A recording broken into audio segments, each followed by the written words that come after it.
Oke baik, Assalamualaikum warahmatullahi wabarakatuh. Bapak Ibu Guru yang terhormat, jumpa lagi di channel Guru Abad 21, channelnya para guru Indonesia. Konsisten menyampaikan info valid, komitmen melawan berita hoax. Nah, di video kali ini Bapak Ibu ada informasi terbaru dan ini penting nih untuk semua guru, baik yang sertifikasi maupun non-sertifikasi. Sumber informasinya dari media resmi Ditjen GTK, Kementerian Pendidikan. Kita baca sama-sama Bapak Ibu. Di tahun 2025 ada dua kebijakan penting dari Kementerian Pendidikan. Yang pertama, Peraturan Menteri Pendidikan Nomor 13 tentang penyesuaian struktur kurikulum PAUD, sekolah dasar, jenjang dasar, dan jenjang menengah ya. Kemudian yang kedua, Peraturan Menteri Nomor 11 2025 tentang pemenuhan beban kerja guru. Kenapa ini penting? Karena penyesuaian kurikulum harus sejalan dengan pengaturan beban kerja guru supaya pembelajaran di kelas tetap sinkron dan tepat sasaran. Nah, terkait hal ini dari pihak Kementerian Pendidikan atau Ditjen GTK tepatnya, itu akan mengadakan besok Bapak Ibu, yaitu webinar pemenuhan beban kerja sesuai kebijakan peraturan terbaru ya, nomor 13, Peraturan Menteri nomor 13 2025. Keynote speaker pembicara kunci dari Ibu Dirjen GTK kita Bapak Ibu Prof Nunu. Kemudian ada dari Ketua Tim Kerja Kurikulum, Pak Yogi Anggraena, dan juga ada narasumber ya dari analis hukum Setditjen, kemudian Ibu Hardiantika ya, kemudian ada dari guru SMA Muhammadiyah 1 Yogyakarta, Marini Amalia. Akan dimoderatori atau di bawah acaranya dibawakan oleh Emi Fitriani dari Direktorat Guru Dikdas. Kegiatan ini penting Bapak Ibu, ini untuk kita memahami seperti apa beban kerja. Terutama Bapak Ibu untuk guru-guru sertifikasi sebentar lagi kan kita kan validasi info GTK tuh. Nanti akan sinkron dengan beban kerja Bapak Ibu. Nah, termasuk kan ada jam kerja, ada jam linear. Masih banyak ternyata belum guru-guru yang belum memahami perbedaannya. Nah, salah satu cara untuk lebih memahami terkait beban kerja guru adalah mengikuti webinarnya. Dilaksanakan besok pada hari Jumat 15 Agustus 2025 pukul 13.30 waktu Indonesia Barat. Nanti Bapak Ibu menyimaknya siaran langsungnya di channel YouTube-nya Kementerian Pendidikan. Bapak Ibu nanti buka YouTube, lalu cari di YouTube Kemdikdasmen. Nah, Bapak Ibu akan menemukan channel ini yang ada centangnya ya Bapak Ibu. Ada 1,41 juta subscriber. Channel Kemdikdasmen ini adalah channel resmi dari Kementerian Pendidikan Bapak Ibu. Nah, webinarnya akan dilaksanakan di sini besok nih. Nanti Bapak Ibu bisa tinggal cari di menu live ya, di live bagian sini. Nah, besok kalau sudah terlaksana webinarnya itu akan tampil di bagian sini Bapak Ibu. Ya, seperti itu. Jadi silahkan bersiap besok Bapak Ibu, ini penting dan kita wajib memahami seperti apa beban kerja kita sesuai dengan regulasi yang baru. Karena kalau kita tidak sesuai dengan regulasi yang baru, bisa-bisa nanti Bapak Ibu tidak sinkron, seperti itu. Nah, sebagai pengetahuan awal atau prior knowledge kita sebelum masuk ke webinar ini Bapak Ibu, perlu kita memahami beberapa contoh atau mungkin contoh-contoh dari tugas-tugas tambahan dan tugas tambahan lain yang ekuivalen dengan berdasarkan peraturan terbaru tadi nomor 11 tahun 2025. Untuk itu mari kita simak sama-sama penjelasan dari Dirjen GTK supaya kita ada pengetahuan awal nih untuk webinar besok. Mungkin sekilas kami sampaikan sekalian sebagai gambaran. Tadi sampaikan wali kelas ekuivalensinya 2 jam. Nah, jumlah jam waktunya satu guru mengampu satu kelas paling sedikit dalam 1 tahun ajaran. Pembina OSIS itu satu guru dalam satuan pendidikan paling singkat 1 tahun ajaran itu 2 jam.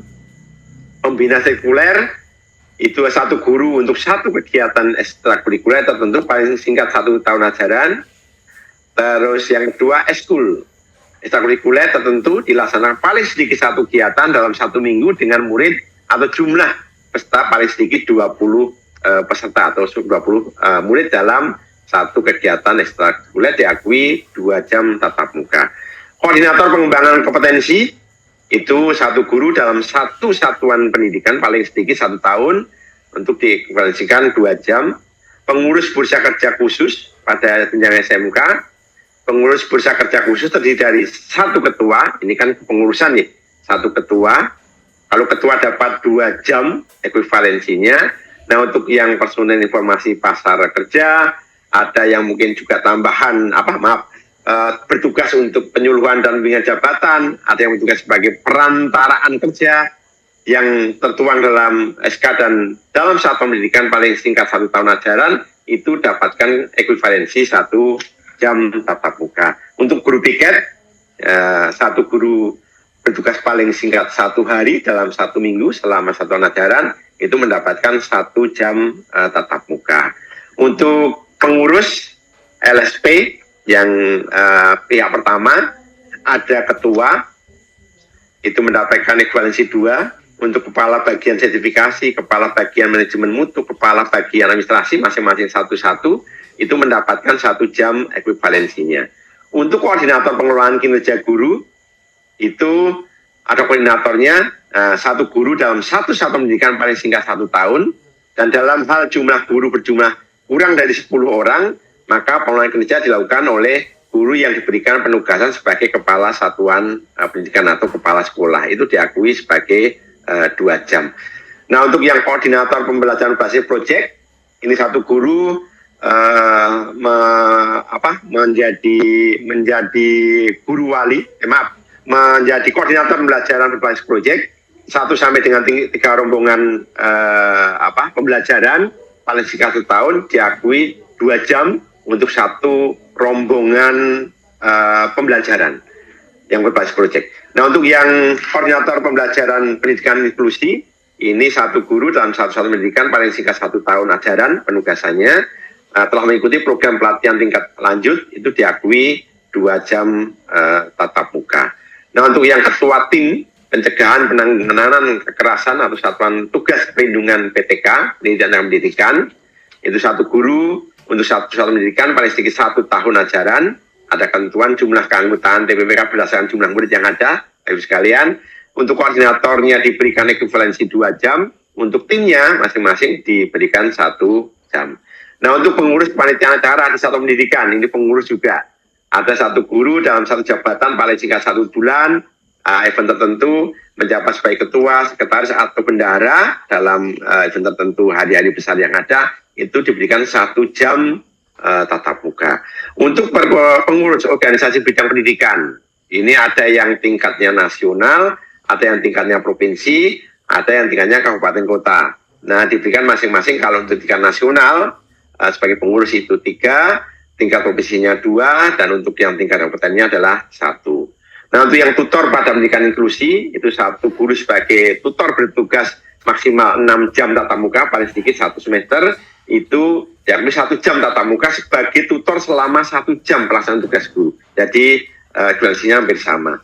Instruktur, narasumber, fasilitator pada program pengembangan kompetensi PTK di tingkat nasional di bidang-bidang pendidikan, itu 1 guru untuk 1 program nasional itu diakui juga sebagai narasumber, bagi fasilitator instruktur 1 jam tatap muka.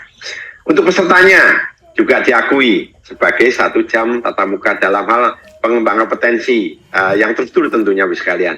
Koordinator kelompok kerja musyawarah, ada yang tingkat provinsi, tingkat kabupaten kota masing-masing, itu diakui juga 1 jam tatap muka. Pengurus organisasi masyarakat yang non politik itu diakui juga 1 jam tatap muka. Nah, untuk pengurus lembaga organisasi pemerintah yang non struktural itu juga diakui 1 jam tatap muka. Nah, sepertinya itu Bapak sekalian yang saat ini bisa kita sampaikan. Ada mungkin beberapa hal yang perlu penjelasan kembali, perlu juga klarifikasi maupun hal-hal yang memang baru, mungkin ada salah teknis. Nanti Bapak Ibu Kepala Sekolah dan juga mungkin terkait dengan halnya adalah operator di sekolah, Bapak Ibu Kepala Dinas, atau yang membidangi di masing-masing jenjang yang ada, dan juga operator dari dinas ini yang memang perlu sekali untuk lebih memahami kedalaman dari masing-masing.